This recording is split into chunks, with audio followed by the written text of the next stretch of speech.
Outliers, the story of success. Malcolm Gladwell, you're standing at the edge of a vast field, watching as the morning mist reveals the landscape before you. In the distance, a single tree towers above all others, its branches reaching impossibly high into the sky. You might wonder what makes this one tree so extraordinary, so different from the thousands of others that surround it. Is it simply superior by nature, blessed with better genetics, more resilient wood? Or could there be something else at play, something hidden beneath the surface that tells a different story entirely? This towering tree becomes a doorway into one of the most compelling questions of our time. What truly creates exceptional success? Malcolm Gladwell's exploration of outliers, those remarkable individuals who stand far above the ordinary, reveals a truth that challenges everything we've been taught to believe about achievement and excellence. Rather than celebrating the myth of the self-made genius, Gladwell invites you into a deeper understanding of success, one that acknowledges the invisible forces, the hidden advantages, and the cultural currents that lift certain individuals to extraordinary heights. In our age of increasing inequality and social mobility concerns, this perspective offers both unsettling revelations and profound hope for how we might reshape the very foundations of opportunity. The story begins with what appears to be a simple rule, yet carries within it layers of complexity that reshape how you might view mastery itself. Gladwell introduces the 10,000-hour principle, the idea that true expertise requires roughly 10,000 hours of deliberate practice. On the surface, this seems to celebrate hard work and dedication, the comforting notion that anyone willing to put in the time can achieve greatness. You might feel inspired by tales of the Beatles grinding through 8-hour sets in Hamburg's dingy clubs, or Bill Gates spending countless nights programming in his high school's computer lab. But as you look deeper, a more nuanced truth emerges. The 10,000-hour rule isn't just about individual determination, it's about access. Bill Gates didn't just happen to love computers. He attended one of the only high schools in America that had a computer terminal in 1968. The Beatles didn't just decide to practice more than other bands. They were invited to Hamburg, given a unique opportunity to perform for hours each night in a way that bands in Liverpool or London simply couldn't. You begin to see that behind every story of dedicated practice lies a story of opportunity, of doors that opened at precisely the right moment for precisely the right people. This recognition leads you into the more unsettling territory of what Gladwell calls a cumulative advantage. Picture a small snowball rolling down a hillside, gathering mass and momentum with each revolution. Early advantages, no matter how seemingly minor, compound over time into massive disparities. You discover this in the birth date patterns of Canadian hockey players. Those born in January, February, and March dominate professional rosters not because winter births produce better athletes, but because youth hockey leagues use January 1st as their cutoff date. The oldest players in each age group receive more attention, better coaching, more opportunities to develop their skills, creating a cascade of advantages that follows them throughout their careers. You might pause here to consider your own life, the small advantages or disadvantages that seemed insignificant at the time, but may have shaped your entire trajectory. That extra encouragement from a teacher, the family computer that sparked your interest in technology, or conversely, the lack of resources that closed certain doors before you even knew they existed. The accumulative advantage reveals itself as both deeply unfair and utterly pervasive, a hidden architecture that shapes outcomes in ways we rarely acknowledge or examine. But perhaps the most profound insights emerge when you explore how culture itself becomes a kind of inheritance, passed down through generations like genetic material. Gladwell takes you into the cockpits of Korean air flights, where cultural patterns of deference to authority contributed to a series of tragic crashes. The traditional Korean concept of hierarchical respect, beautiful and functional in many contexts, became dangerous when co-pilots felt unable to directly challenge captains making critical errors.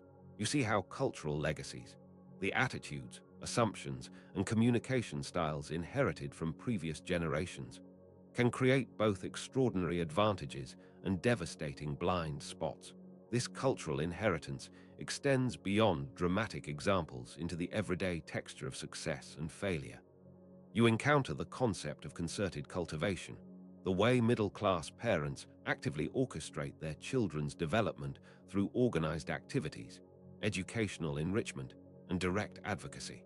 These children learn to navigate institutional systems, to speak confidently with adults in positions of authority, to see themselves as entitled to attention and resources. Meanwhile, children raised with what researchers call natural growth develop differently, often with stronger family bonds and more independence, but without the institutional confidence that opens doors in academic and professional settings. You might find yourself questioning whether these different approaches represent better or worse parenting, or simply different cultural strategies adapted to different circumstances. The rice paddies of southern China required meticulous attention to detail and collaborative effort across generations, creating cultural values that translated into mathematical excellence when Chinese immigrants brought these patterns to new countries. The pastoral traditions of Scottish Highlanders emphasized honor and immediate response to insult, creating cultural legacies that contributed to higher rates of violence in certain American regions centuries later. Culture becomes neither good nor bad, but rather a complex inheritance that creates capabilities and constraints in equal measure. As you move deeper into these revelations, you encounter a fundamental challenge to one of modern society's most cherished beliefs: the myth of meritocracy. If success depends so heavily on cultural inheritance, family resources, and random advantages like birth timing, then what does this mean for our systems of education, hiring, and advancement? You might feel the ground shifting beneath conventional notions of fairness and achievement. The student who scores higher on standardized tests may have had access to test preparation, educational support, and cultural capital that other students lacked entirely. The entrepreneur who builds a successful company may have benefited from family connections, educational opportunities, and cultural patterns that made risk-taking feel safe rather than dangerous. Yet rather than descending into cynicism or fatalism, this understanding opens space for more intentional and effective approaches to creating opportunity. When Korean Air recognized the cultural patterns contributing to their safety problems, they didn't abandon their cultural heritage. They systematically trained pilots to communicate more directly in cockpit situations while preserving cultural values in other contexts. When educators understand how cultural capital affects student performance, they can design programs that explicitly teach institutional navigation skills rather than assuming all students arrive with this knowledge. You begin to see how this perspective might reshape your approach to both personal goals and social responsibility. If individual success depends so heavily on collective factors, cultural inheritance, educational access, family resources, social networks, then creating more outliers requires more than encouraging individual effort. It requires examining and improving the systems that distribute opportunities, the cultural patterns that open or close possibilities, the institutional structures that amplify or diminish advantage. The key insight that emerges from this exploration isn't that individual effort doesn't matter, but that it never exists in isolation. The most dedicated practice requires access to practice opportunities. The most brilliant innovations require cultural and educational foundations. The most heroic individual achievements rest upon collaborative human investments spanning generations. You're invited to hold both truths simultaneously. Personal agency remains crucial and meaningful, and it always operates within larger systems that shape its possibilities and outcomes. This understanding leaves you with a question that extends far beyond academic curiosity into the heart of how you choose to live and contribute.